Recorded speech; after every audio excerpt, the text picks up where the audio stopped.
So, I guess I should introduce ourselves as Whitey and Woods. Nice to meet you. Nice to meet you again for another episode of our little podcast where we talk some Kings. The Kings are definitely in a little bit of a slide right now, 0-4. How do you fix it? How do they fix it? What would you do if you're running the show? It's kind of baffling me at this point. And plus, 3 blowouts out of those 4. Yeah, they don't look good right now. Yeah, it kind of hurts. And I know the easy thing a lot of people say is defense. But in my opinion, I feel like that's one of the big issues. And I didn't expect Atlanta to blow us out the way they did. Young team, upcoming team, but the way they played us it just seemed like it was just the Kings couldn't do anything. They couldn't do anything at all. Yeah. They were tall, they were athletic. They seemed like they were able to get to the rim whenever they wanted to. And it was just bad, and it just got worse and worse and worse. What do you attribute the 4-game slide and the 3 blowouts within that time also? There's problems at both ends, and they go hand in hand. When the offense struggles, as it will when you're without Levine and Monk, of course, then you don't get quality shots. And then when you're not taking good shots on offense, it gives another team the opportunity to get out and run on you, which we saw a lot against the Hawks. I'm with you. The defense has been it's been awful. I was not surprised the Hawks beat them.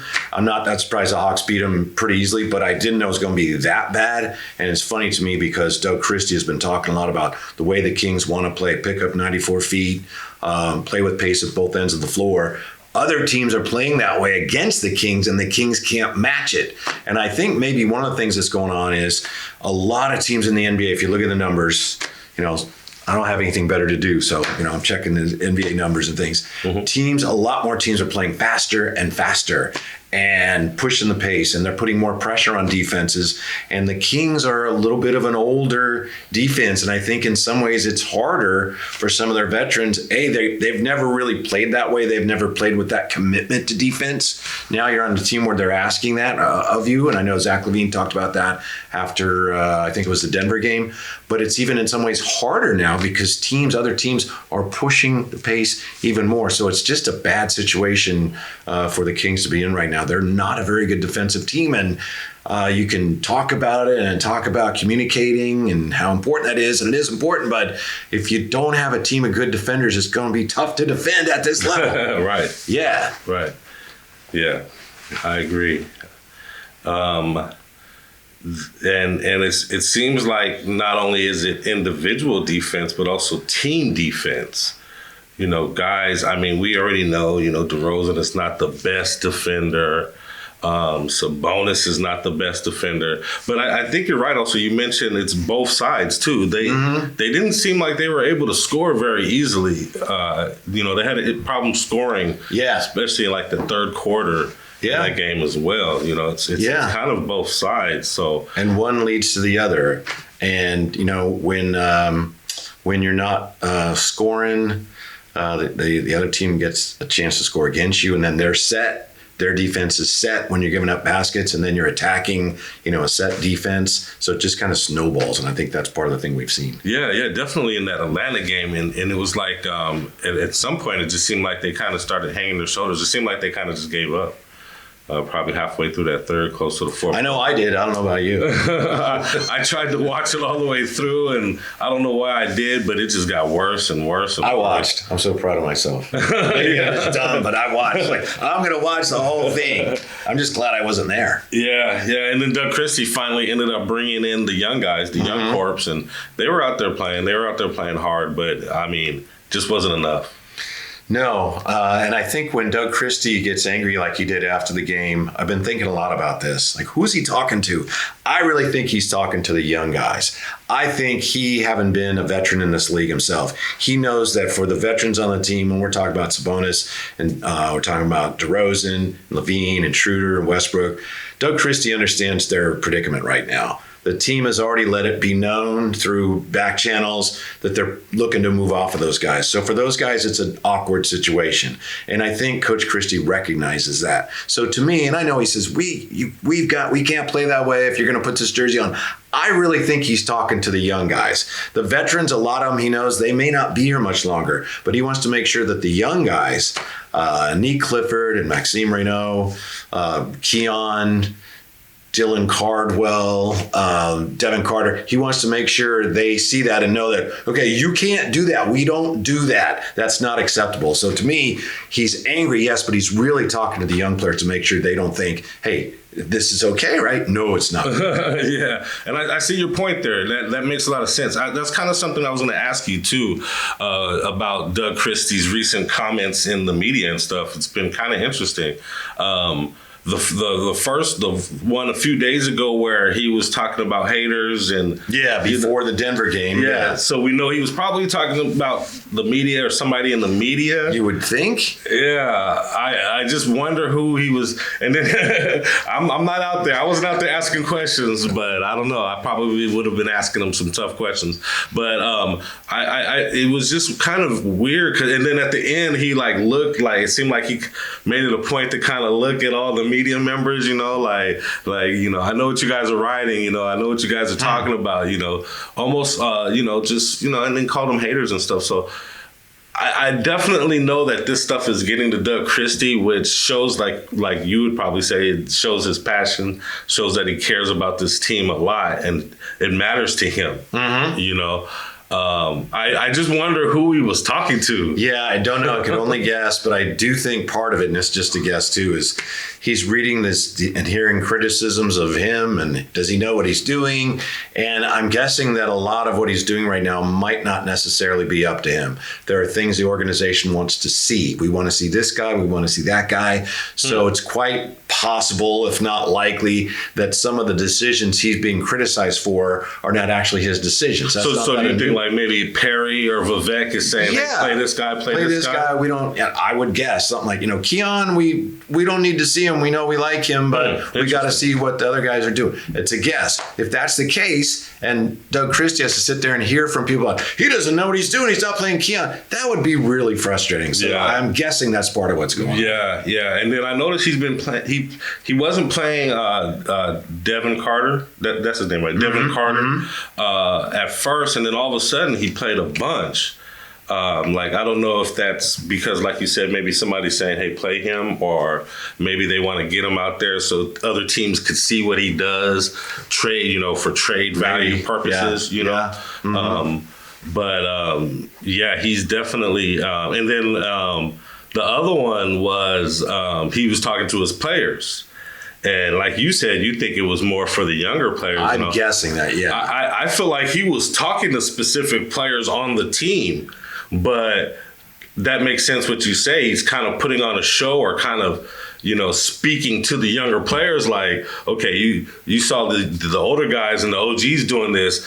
That's not what we're about. So that makes sense that I didn't think of it that way. It took me a while to come to that. I could be wrong, but I mean, if you're a veteran player and you're a future Hall of Famer and you're probably not going to be around here much longer, and if the coach yells at you, it's like, why would you really care? And you're just going to go to your yacht and go shoot free throws. Like, okay, fine. You're going to go to your mansion and hug on your kids. I'm not happy to be here either. So that's my guess, is he wants to make sure that in no way, shape, or form did the young players see that and go, oh, I guess that's okay. It's like, no, it ain't. Yeah, that makes sense. And even after he said that, I thought the same thing. Like, who is he talking to? Who is he talking to? Is he talking to DeRozan, or, is he talking to Levine, or is he talking to Sabonis? Because I do feel like he was talking to some players, even though he was probably putting a show on for the younger guys. I feel like he was still talking to somebody. I'm not exactly sure who it was. Yeah, we may never know. I know what you're saying. We can guess. But we may never know. No, we probably won't. I still say he was. And then, so do you feel like Doug is? I don't know. I mean, he's saying a lot, in my opinion. For a coach, he's kind of putting all his feelings all the way out there, and almost some of the stuff seems like maybe it should stay in the locker room. Do you feel like he can lose the locker room or maybe lose the fans with the way he's commenting and coming out after some of these games? I think the fans like it so far just based on the reaction we're getting on the radio. And as far as losing the locker room, I've had a couple people on Twitter ask me about that. I think right now, again, getting back to him messaging directly the younger players, I think he really only needs, to concern himself with part of the locker room. Because again, the veterans they're almost like, we're not going to be here much longer. Yeah. You don't want us here. We don't want to be here. So it's really the younger players. He's got to make sure he has their full attention. But it is unusual, to your point, that 2 games in a row, and this is not a good team, but 2 games in a row, the big story was really the coach. Once before the game and then once after the game, back-to-back games early in the season. That's pretty unusual. Mm-hmm. Yeah. Almost like having a players meeting so early in the season or something like that. Not that they've done that or anything like that, but it kind of calls attention to the team, Yeah. That's another interesting aspect of it. Phil Jackson used to do things like that, but when he drew attention to himself, he was drawing it away from the team. Mm-hmm. So that was the idea. And Coach Christie, I know he knows what he's doing, whatever it is, but he's not directing attention away from the team. He's drawing attention. This is not right what they're doing. Yeah. So that's a little different. Yeah, exactly. Yeah. So the nation sees that. People see that. The rest of the NBA sees that. Yeah. In my opinion. Not that I think it's bad, but I just feel like maybe, keep some of it indoors, keep some of it in-house, just a little bit, Mm-hmm. I did like the speech he did last game, though. I mean, he was just, you could tell he was pissed. Mm-hmm. And you could tell he feels it. You could tell he wants this team to win, and you could tell he's in it for Sacramento. Mm-hmm, and I think, like you said, the fans could really appreciate that. Yeah. Another interesting part of his messaging, those 2 times he really laid it all out there, was he reminded everyone that the organization and he are all on the same page.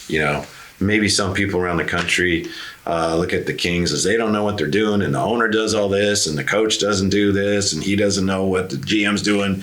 And I think Doug, part of his message, in my opinion, Coach Christie's message was, we're all aligned here. We're all on the same page. It doesn't look good right now, but we're coming for you. And maybe he was sending a message. Maybe he wanted that message to go out to not just to Sacramento, the team and the fan. Maybe he wanted the nation to see his position and how he feels. Maybe, like you said, maybe it was purposeful. People won't believe that until they start winning, but that's it's got to start somewhere. Right. Yeah. So moving forward, I feel like most of the fans had some expectations of this team. I think a lot of people were saying play-in. Around play-in. What were you saying? What did you think? When we coming into the season, I thought they were going to be better. Mm-hmm. I did think they were going to be better, and I also thought adding Schroeder was going to help. Sabonis wanted a point guard. He's a pick and roll point guard. All his career he's been a pick and roll point guard. But I believe, like you said, the NBA just seems to be getting faster. Younger, and Schroeder is not really a fast break point guard, and I think that's why bringing Russell Westbrook into the games, the team looks different. When Russell Westbrook is in the game, it's more fast paced. He's always pushing the ball. And he gets some good passes down to Sabonis for some good, quick, easy layups. Whereas when Schroeder's in the game, I am saying his name right, Schroeder. Because it's German. Schroeder. When Schroeder's in the game, it's more of a half-court offense, it feels like to me. Well, it's one of the interesting things about that to me is that there's kind of 2 schools of thought. There's more than 2, but one of them is Schroeder came here, and he's not really comfortable when they brought in Russ, and so his play has suffered because of that. But the other school of thought is Schroeder came in, didn't play that well, to the point where the Kings thought, ooh, we better bring in Russ. Yeah. I don't know. I don't know if either one of those is true. Also, a lot of people look at Dennis Schroeder and say, he's worn out, perhaps because he played, in Eurobasket, he was playing all summer long. I don't know. I just know that he is a better shooter than what we've seen. And you watch his shot right now and you can tell he's kind of aiming it. I don't know if it's because he's hurt. He also has had some injuries, but I watch him shoot. And to me, it's like, that's not Dennis Schroeder. So something is off physically, mentally, or both. He's not playing well right now. And his jump shot is like, he's a way better shooter than that. So I'm not sure what the problem is. Yeah, and maybe some of it is mental. It seems like he does kind of have a quick hook. Like when he's in the game, he doesn't always get a chance to fill out his shot. Like 3 minutes, 5 minutes into the game, boom, Russell Westbrook's coming in. You know that. And just the eye test, not knowing the assist differences. I'm not sure who's averaging more assists and points. If I had to guess, I would say Russell Westbrook, and he's coming off the bench. Yeah, I'd have to double check. Schroeder's had some nice assist games, but the shooting has just been like, wow, what happened to him? Yeah, and just given the eye test, the Kings just seem to run better with Russell Westbrook. Well, he does push the pace. Pushes the pace, yeah. And it's more the newer NBA style. Yeah, which is amazing for a guy who's just turned, 37? Yeah. He has energy nonstop. And he was, MVP. Did he ever get MVP? He got he got MVP. MVP of the league, and it shows. He gets out there and he has different speeds than everybody else, and just his size. You see him next to Schroeder, and you see how big he is and how fast he is, and you can see why he was an MVP of this league. It's just, to me, it's one indication of how uneven and flawed the roster is when you can get a guy. And as you say, he's a former MVP, so he's been a great player. But you bring him in, no other team wanted him. You bring him in and you play him, and it's like, wow, that's the best player. I know. Nothing against him, but you'd think somebody else would give a little run for the money there when it comes to who's the best player on the team. And it kind of tells you about our roster. Yeah, that's what I think. Yeah. And Precious Achiuwa also, he's been a nice player. He's bounced around a little bit. He played for the Knicks last year, was in the playoffs, but then Miami picked him up this summer. And then right before the season started, they let him go. Kings pick him up. So again, a journeyman who's carving out a nice career. You plug him in, and they're so thin at that position that he comes in and he pops right away. It's like, ooh, that guy's pretty good. You notice. Because they don't have any of that. Right.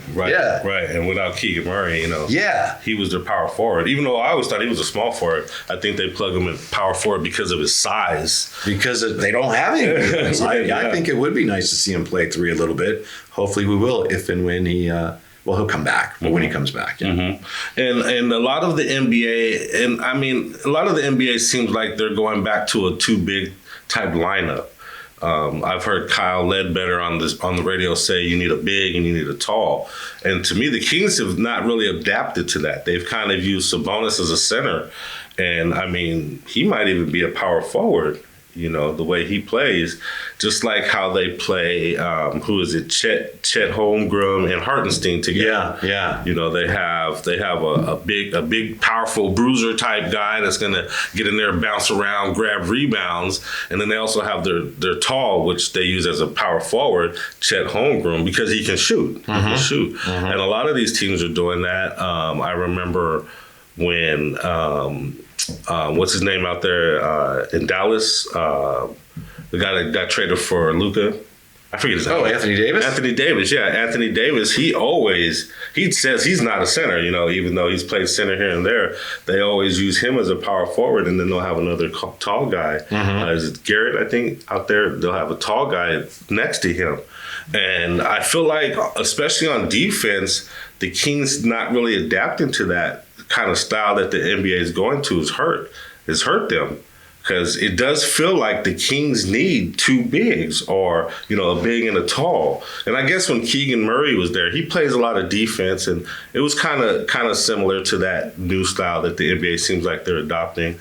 But do you think that's attributed to it at all, that they don't use like a big and a tall or 2 bigs that it seems like a lot of the NBA teams are kind of doing now?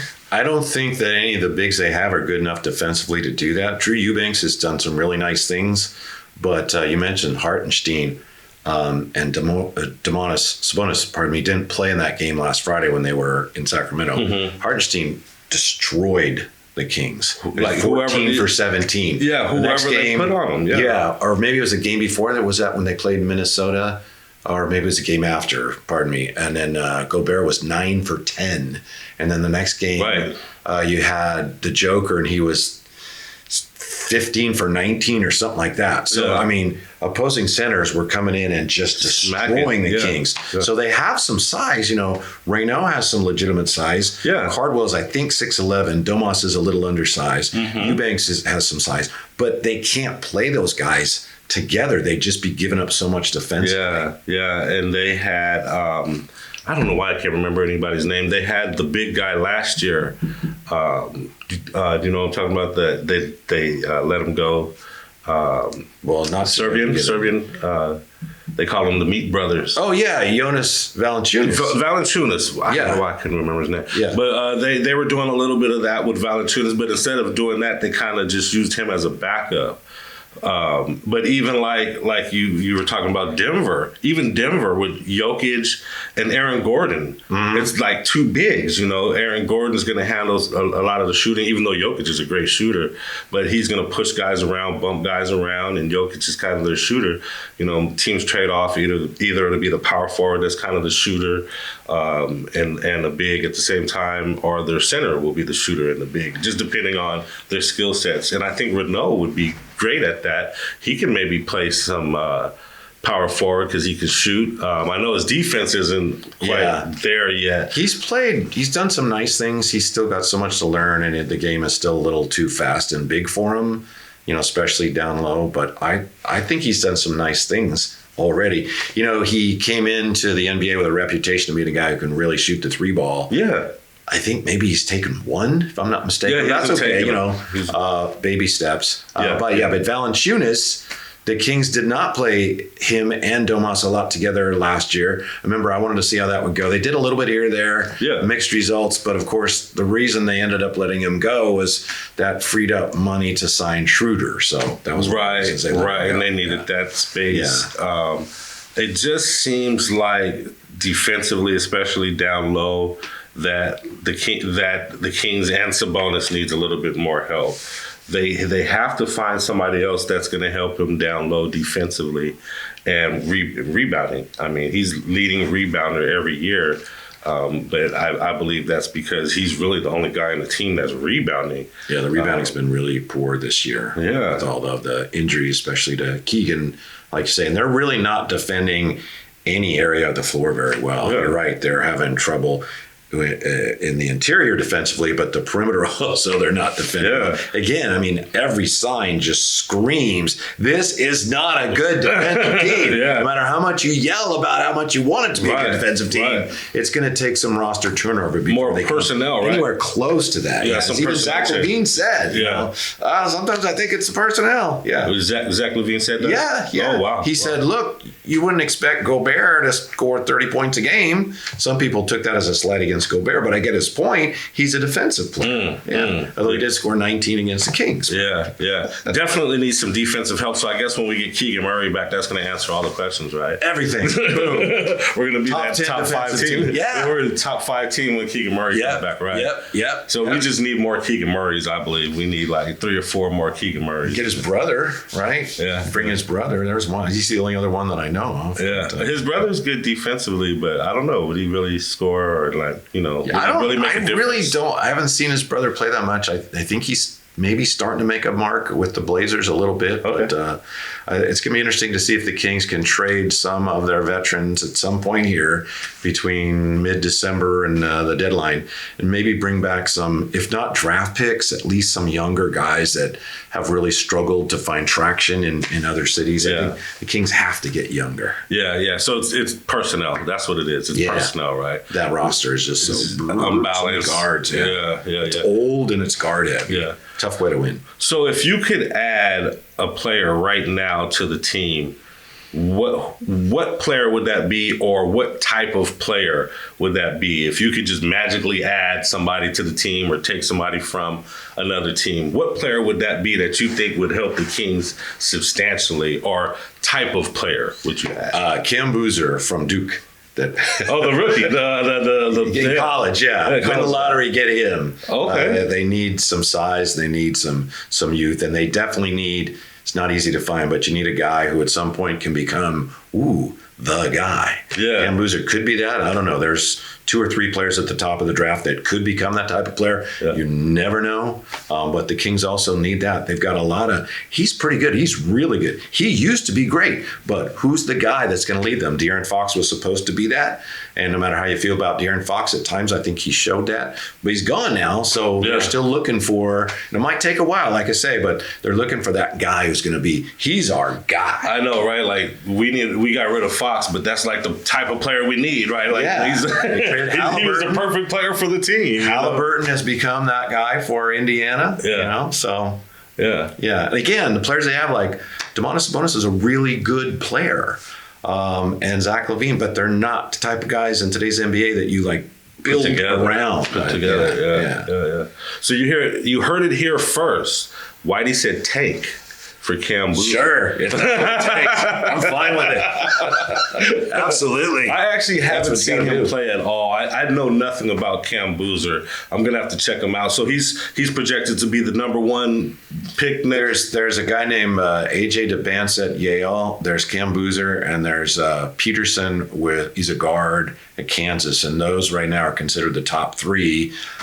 Who's number 1 depends on, I think the guard from Kansas, a lot of people have number 1. But my point is there's 3 guys there that I think if you got any one of those 3, you'd feel like, that's a good pick. And there's also, scouts are never sure. No one's ever sure, but looks like it's going to be a deep draft too. So it'll be a good draft to end up with multiple firsts if you can swing that. And Scott Perry did a pretty good job in the draft. I'm not mad at all what he did in the draft. I feel like he got 2 really capable players. Yeah, Darren Peterson with Kansas. Yeah. He's supposed to be, he's like 6'5". We'll see. Yeah, so this would be a good draft. If you're going to tank, and I know no one likes to say that word, and the Kings certainly have not mentioned that word. Don't tell the fans that, right? Depends which fans you're talking to. Some fans are like, it's about time they tanked. Yeah. You just don't want to hurt the attendance or whatever. Yeah. Keep coming to the game. Let's be honest, the attendance has started to dwindle. Yeah, already dropped. But this looks like this upcoming draft would be a good one to position yourself for. You never know for sure, but it sure looks that way. Yeah, and the Kings, we deserve a little bit of luck. When's the last time we had a number 1 pick? 1989. Yeah, and there's teams that had multiple number 1 picks since then. Like, how does that happen? Who do we need to send the check to in the how are these? Can the Kings get a number 1 pick at some point? It would help. It would be good. Get one of these phenoms, one of these, unicorns like a Wembanyama or something. Yeah. I think. Why can't the Kings get something like that? Hopefully they can. That's why I'm not against tanking. But I think it would be great if they get the 1 or even, the second pick. Fans need something right now. They look at this team and they go, what are we doing? We're trying to figure out what we have. So if they were able to win the lottery, I think it would re-energize fans who have been among the most patient humans on the planet. Oh, my goodness. Yeah. It's been years. It's been 40 years, right? Yeah. I've watched the Kings ever since they were in those baby blue tight shorts back in the day, since they first came to Sacramento. Was that 85? Something like that. Yeah, I was young, but I was super young, but I remember when they first came to Sacramento, and it's just been, it's been. I'll tell you a story about those light blue uniforms. Don't know if this is true.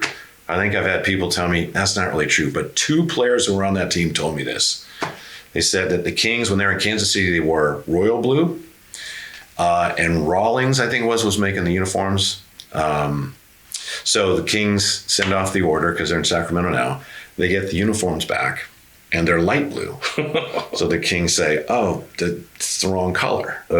And Rawlings or whoever it was says, you know what, keep those and then we'll make the new ones for you. And the Kings say, we can keep these. Never mind, we don't have to pay for them. We're good. I don't know that's true. And it sounds a little ridiculous, but I had 2 players that were on the team tell me, wow. I'm not even sure how the players would know that, but it is a great story. Yeah. The Kings got the baby blue jerseys for free. People didn't know that. The jerseys were free. And now they're throwbacks. So. Yeah. I did like the new uniforms they wore, the City Edition uniforms. Yeah. With a new shade of purple that they wore against the Hawks. That was the only thing to like about that. Yeah, and then it has like that lavender purple going through it. It's cool. Yeah, it's cool. The lavender or whatever it is, the shade of purple that's supposed to be closer to the color of the beam. It's neon. Yeah, neon purple or whatever that is. Yeah. I actually broke down and bought one of those jersey shirts. From a jersey? Yeah. Well, it's actually a shirt. It's a shirt, but everything on it is stitched on. So it's similar to a jersey, but not quite. It's just a big T-shirt, but it has Royale on there, and it's last year's City Edition. Oh, okay. So Lids had a sale on it. They're trying to get rid of it, but I don't know. Royale, I think, got a little bit of a bad rap. He was. I don't even know why, but I thought it was a cool little look. It was just a City Edition. Those might be collector's items someday. Yeah. I wouldn't grab one. Lids had a sale on it. It was like 50% off. I was like, I haven't bought any King stuff in a while. What do you think of this? I don't even know if this is possible, but you have some kind of uniforms for the Kings where you have the beam up the side, and then when the guy scores, it lights up. Oh, I don't know how you can do that. But that would be cool. That would actually be super cool. I just, for some reason, don't think the league would allow it. Right? It's distracted. We don't have to tell them. Just do it. Yeah, just do it. Maybe just have like the like a little G1C down here, and like you said, when they score, that would be super cool. That actually would be cool. I don't think the league would have it, but that would be cool. Yeah. So I don't know. I don't know. I don't know how we can turn the Kings around. I mean, it's gonna take a while. Yeah, definitely. Definitely personnel. I believe maybe getting a little bigger in the inside. Power forward, maybe even center positions. Not sure what that would mean for Domas. And then they got to figure out their point guard situation, I believe, right? And some of these older guys, I don't know. I mean, maybe they might have to start on the bench, DeRozan. I mean, Levine is still a really big scorer. DeRozan, I think, is still a really good player. It's just maybe he might be better off suited coming off the bench, and maybe trying to be a microwave type player off the bench and let one of these younger guys get in there and get some experience and get stronger. Maybe Nee Clifford might have to go into the starting role just so he can get a little quicker, a little faster pace, a little younger in the starting lineup, I know Coach Christie indicated after the last game that there would be changes, so we'll see. I'm anxious to see. As far as DeRozan goes, he does what he does. He does it well. It's what he's always done. It's just not an ideal fit to what else is going on here. Yeah. I think he could be a great bench player. I've always liked his game and always thought he would be good in like a playoff setting, when you need a point, because he has that post-up game that, he could dribble back a guy down, turn around, shot like Jordan used to do. And that would be really helpful in the playoffs or in like a half-court offense when things are getting real defensive, the game slows down in the playoffs. Yeah. You say playoffs, like I said, not a real good fit here because there's not going to be any playoffs. That's true. Very true. That's a good point there. Well, I don't want to take up too much of your time, Whitey. You got anything to say about the Niners or anything? The Niners, the next 4 games are definitely very winnable, and they're playing lesser quarterbacks the next 4 games. So could be a chance for the young defense to maybe catch their breath a little bit. Also, Brock coming back and Pearsall coming back. So I think if the 49ers get into the playoffs, I think that's a good season with all the injuries they've had. Maybe they even win a game. Beyond that, it's like, that'd be gravy. But there are reasons to hope that as the offense gets healthier, maybe they are able to keep the defense on the sidelines a little longer, running more Kyle Shanahan, time of possession stuff. So the next month or so should be interesting, and it should be fun. I'm really optimistic about the next month. Yeah, me too. I'm looking forward to it. Yeah. Do you think they'll make the playoffs or a wild card? I think so. Right now they would be on the outside looking in. 7 teams get in each conference, and I think they're 8th with the Bears sneaking into that 7th spot last week. But the Bears have a very tough schedule, and as we were just saying, the 49ers schedule eases up a little bit, so that doesn't guarantee anything, but they have opportunities to get back into the playoff picture. Right. So they're not going to win the division with the way Seattle and the Rams are playing. Right. They're playing really good. I don't think so. Yeah, they're playing really good, especially the Rams. They picked the perfect time to play good. Did you think they were going to make the playoffs in the beginning of the season or towards like in the middle of the season with all the injuries happening? Did you think they would make the playoffs? I did, Maybe a just few because they games kept ago. winning. I mean, it was incredible the way Right. they kept winning. The last game they lost to the Rams, but after the Rams game, they had nobody on the injury list. That's the first time that's happened all year. Wow. And that's a freaking miracle for this team. Yeah. Well, I mean, it says that, but we have guys that are out for the season, though. Right. Like But Ayuk. nobody knew from that game. Yeah. Right. Like Ayuk didn't play. He's still He injured, hasn't played right? yet. He hasn't played yet. And then Warner's out. Yeah, he's out for the season. Michael Williams is out and Bosa's out. But they didn't get anybody newly injured in that game. And you've got Purdy coming back and maybe Pierce also. Oh, I see what you're saying. So Yeah. no new injuries. Right. Okay, I see. Right. I see. Right. And then one thing I wonder is, do you think Brock Purdy should just get his starting position right Yes. back? Yes, if he's healthy, because he's better. And then if he struggles again, then you got a tough decision. He's just better when he's healthy. He's better than Mac Jones. Mac Jones has played really well, and he's put up more numbers than Brock used to because he's had to play from behind, which Brock Purdy didn't have to do as much for most of his 49er career. But I think Brock Purdy's just better than Mac Jones. So I think, if he is healthy, I think he's got to play. Yeah. And then make that playoff push, right? Yeah. Wild card push, that playoff push. That's right. Yeah. Yeah, that sounds good to me. So that's all I got for now for today. All right. I don't want to take too much more of your time. I really appreciate you sitting in with me as always. You Fun. know, Yeah. legend. You know, so and offering me up your Just time. mean you're old. People say, you're a legend. Hey, I'm old and I'm not a legend. So. You did something right.